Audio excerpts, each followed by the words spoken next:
রাঙামাটিতে বাড়ি নির্মাণে বাধার মুখে পড়েছেন সাফজয়ী নারী ফুটবলার ঋতুপর্ণ চাকমা। নিজ এলাকায় বাড়ি নির্মাণ করতে গিয়ে তার কাছে দাবি করা হয়েছে চাঁদা। এই বিষয়ে এরই মধ্যে আইনের দ্বারস্থ হয়েছেন ঋতুপর্ণা। বিষয়টি দ্রুত সমাধানের আশ্বাস দিয়েছেন উপজেলা কর্মকর্তা।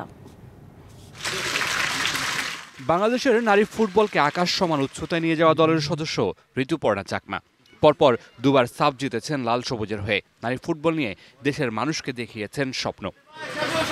25 বছরের ওয়ারেন্টিযুক্ত দীর্ঘস্থায়ী দরজা প্রোটেক্টর, আধুনিক ও মজবুত দরজা। প্রথমবার সাফ জয়ের পর তার কাছে জিজ্ঞাসা ছিল নিজের জন্য কি চান সরকারের কাছে।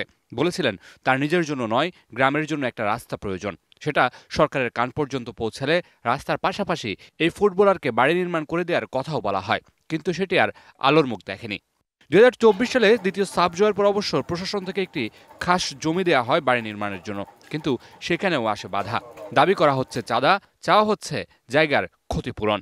একটা সমিতির ইয়াতে আছে, দখলে আছে। ওই জায়গায় দখলে নাকি 70 জনের মতো সদস্য আছে। 70 জনের মতো সদস্য আছে। আর আমি যদি তাদের কথাবার্তা বুঝছি আর কি, আমি যদি ওই জায়গাটা নিই বা ওই জায়গায় আমি বাড়ি করি, আমি তাদের বিরুদ্ধে যাব, বিতর্কিত হব, এই টাইপের কথাবার্তা বলছে আর কি।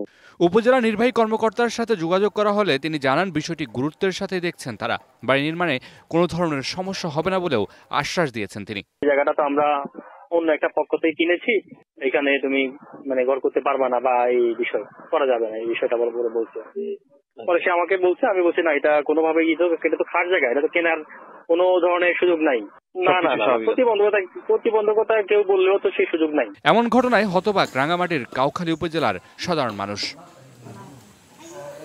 Mamunur Rashid, DBC news.